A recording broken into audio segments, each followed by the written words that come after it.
19 June 2020 যখন পুরো পৃথিবী কোভিড মহামারীর জন্য লকডাউনে ঘরে আবদ্ধ, সেই দিনই তামিলনাড়ুর সান্তাকুলাম গভর্নমেন্ট হসপিটালে 59 বছরের জয়রাজ আর উনার 31 বছরের ছেলে বেনিক্সকে মেডিকেল ক্লিয়ারেন্সের জন্য নিয়ে আসা হয়। সেই হসপিটালে কর্মরত ডক্টর ভ্যানিলা উনাদের মেডিকেল ফিটনেস সার্টিফিকেট ইস্যু করে দেওয়ার পর পিতা পুত্র দুজনকেই জুডিশিয়াল ম্যাজিস্ট্রেট ডি সার্ভাননের কাছে বয়ান দেওয়ার জন্য নিয়ে যাওয়া হয়। কিন্তু ম্যাজিস্ট্রেট কোভিড প্রোটোকলের হাওয়ালা দিয়ে ওনাদের কোনো কথাই শোনে না আর নিজের বাড়ির একতলার থেকে হাত নাড়িয়ে পিতা পুত্র দুজনকেই জুডিশিয়াল রিমান্ডে পাঠিয়ে দেয়। দুদিন পর 22 জুন 2020-এ কোভিলপট্টি গভর্নমেন্ট হসপিটালে ম্যাসিভ ইন্টারনাল ব্লিডিং আর ব্লান্ট ফোর্স ট্রমার জন্য রাত 9টার সময় বেনিক্সের মৃত্যু হয়ে যায়। আর পরের দিন মানে 23 জুনের সকাল 4:30টার সময় ফুসফুসের ছিদ্র আর শ্বাসকষ্টের কারণে জয়রাজও মৃত্যুবরণ করেন। কিন্তু এখন প্রশ্ন হলো, প্রথম অবস্থায় হসপিটাল থেকে ফিটনেস সার্টিফিকেট দেওয়া সত্ত্বেও পিতা পুত্র দুজনেরই কি করে মৃত্যু হতে পারে? কি হয়েছিল ওদের দুজনের সাথে? তাহলে কি পুলিশ কাস্টাডিতেই কিছু ঘটেছিল, নাকি কোনো বড় ষড়যন্ত্রকে পর্দার আড়ালে লুকানোর চেষ্টা হচ্ছিল? চলুন পুরো ঘটনাটা প্রথম থেকে আলোচনা করি। তার আগে আমি আপনাদের আমার এই ছোট্ট চ্যানেলটিকে সাবস্ক্রাইব করে পাশে থাকার অনুরোধ করব। আপনার সাপোর্ট আমার এই চ্যানেলটিকে গ্রো করতে অনেক সাহায্য করবে। তো চলুন শুরু করা যাক।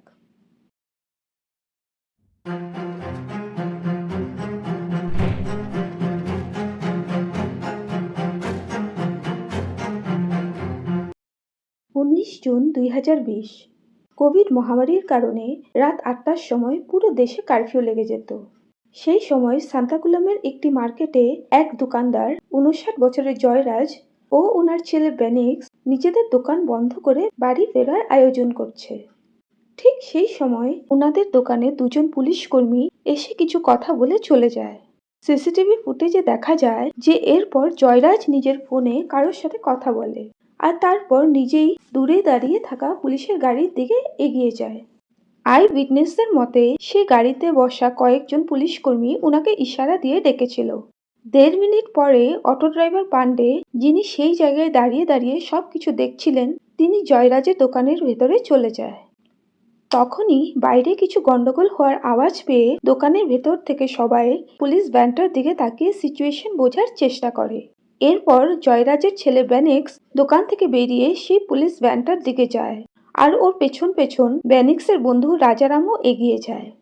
এরপর বেনিক্স আর রাজারাম দোকানের দিকে ঘুরে আসে, কিন্তু জয়রাজ ওদের সাথে থাকে না, কারণ পুলিশ জবরদস্তি ওনাকে তুলে নিয়ে গেছে। এরপর বেনিক্স বাড়িতে ফোন করে এই পুরো ঘটনাটা জানায়, কারণ ও আন্দাজ করতে পেরেছিল যে নিশ্চয়ই এর পিছনে কিছু ষড়যন্ত্র রয়েছে।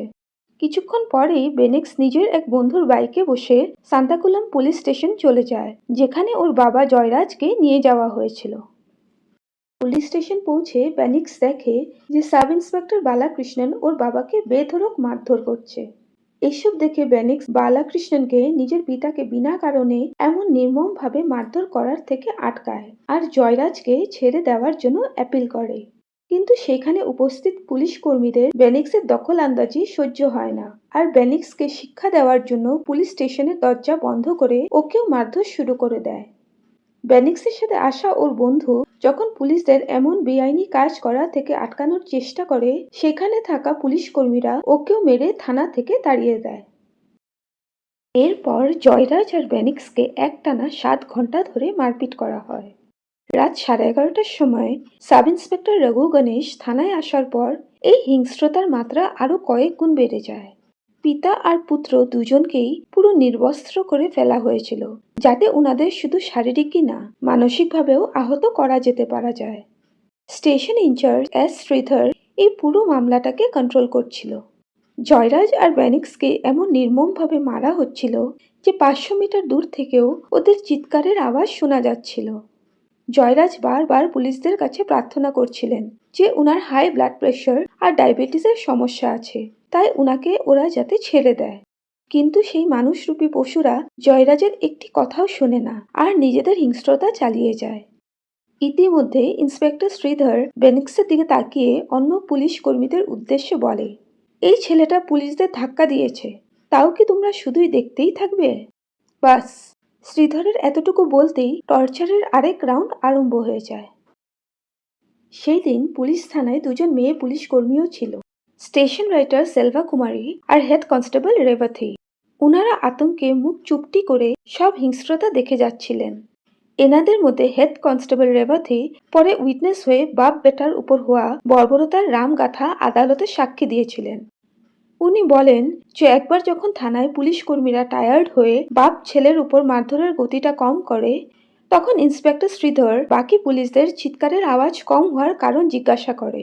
তারপর ইন্সপেক্টর শ্রীধর অর্ডার দেয় যাতে পুত্র আর পিতা দুজনকেই টেবিলের উপর উল্টো করে শুয়ে পেটানো হয়। সেই কয়জন পুলিশ রীতিমতো দানবে পরিণত হয়ে গেছিল। ওদের এই নিরীহ দুজনকে কষ্ট পেতে দেখে মনে হচ্ছিল এক ধরনের মেন্টাল স্যাটিসফ্যাকশন প্রাপ্ত হচ্ছে।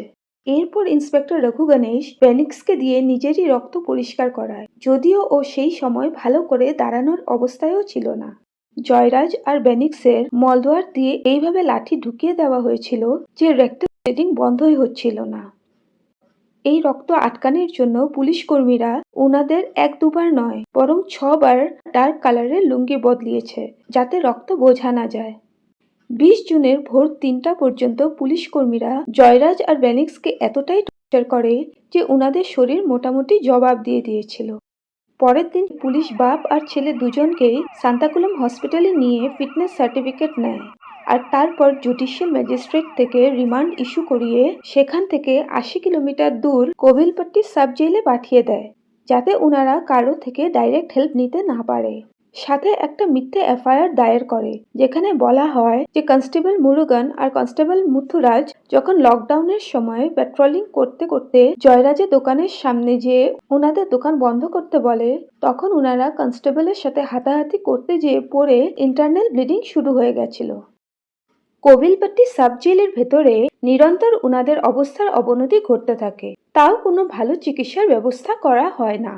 দুদিন ধরে পিতা পুত্র দুজনেই অসহায় যন্ত্রণা সহ্য করার পর যখন 22 জুনে বেনিক্স বুকের ব্যথায় কাতরাতে থাকে, তখন জেল অথরিটি ওনাকে কোভিলপট্টি হসপিটালে শিফট করে।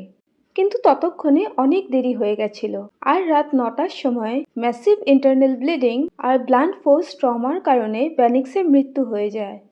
সেই রাতেই জয়রাজকেও হসপিটালে ভর্তি করা হয়, যদিও পরের দিন ভোর 4:30টার সময় ফুসফুসের ছিদ্র আর শ্বাসকষ্টের জন্য উনিও মৃত্যুবরণ করেন। জয়রাজ আর বেনিক্সের মৃত্যুর খবর বাইরে আসতেই সান্তাকুলাম টাউনের মানুষেরা ওনাদের ন্যায় দাবি নিয়ে রাস্তায় বেরিয়ে পড়ে। পুরো তামিলনাড়ুতে দোকানপাট বন্ধ রাখা হয়, কিন্তু পুলিশ ডিপার্টমেন্ট কেবলই সাব ইন্সপেক্টর বালাকৃষ্ণন আর রঘু গণেশকে সাসপেন্ড করে এই মামলার থেকে দায় এড়ানোর চেষ্টা করে, আর ইন্সপেক্টর শ্রীধরের নামটা বাস একটা ওয়েটিং লিস্টে লিখে রাখা হয়। কোর্টে তত্তুকুডি পুলিশ স্টেশনের এসপি বলেন যে কনস্টেবল মুরুগান আর মুথুরাজের উপর ডিসিপ্লিনারি অ্যাকশন নেওয়া হয়েছে, কিন্তু বাস্তবে এইসব কতটা সত্য তার উপর যথেষ্ট সন্দেহ রয়েছে।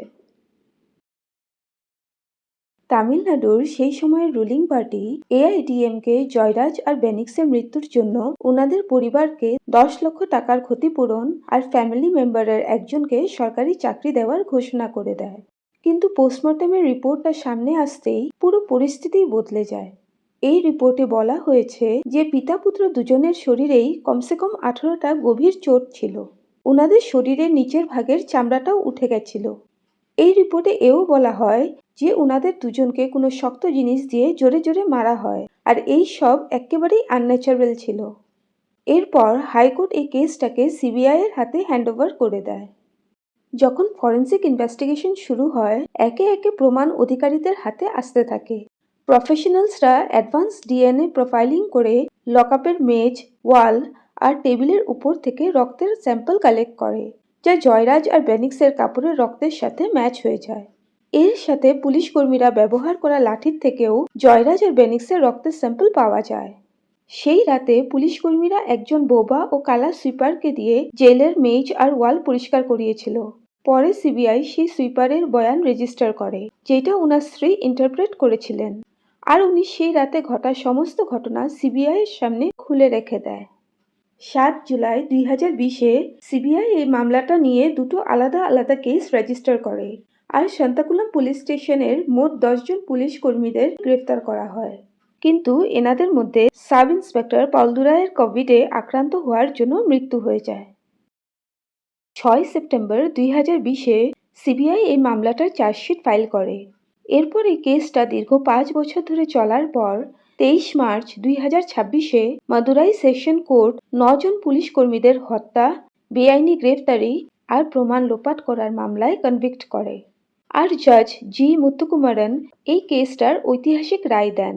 কোর্ট 9 জন পুলিশ কর্মীদেরই ফাঁসির সাজা শুনায়। জাজ মুত্তুকুমারন এই ঘটনাটাকে রেয়ারেস্ট অব দ্য রেয়ার বলে অ্যাড্রেস করেন। শুধু এই না, কোর্ট প্রত্যেকজন পুলিশ কর্মীদের উপর 15 লক্ষ টাকার জরিমানাও দেয়, যা মোট 1,35,00,000 টাকা হবে। কোর্ট এই জরিমানা টাকার থেকে 1 কোটি টাকা জয়রাজ আর বেনিক্সের পরিবারকে দেওয়ার আদেশ দেন। জয়রাজের স্ত্রী সেলভা রানী আর মেয়ে পার্সিস কোর্টের এই বিচারটা স্বাগত জানিয়েছেন। আর এই রায়টা লেখার পর জাজ নিজের পেনের নিবটা ভেঙে দেয়, যা এটার প্রতীক ছিল যেন ওনার আর কখনোই এমন বিচার লিখতে না হয়। আপনার কি মনে হয় আমাকে কমেন্ট করে নিশ্চয়ই জানাবেন। আবারও দেখা হবে এমনই কোনো ঘটনা নিয়ে। ততক্ষণ ভালো থাকুন, সুস্থ থাকুন। ধন্যবাদ।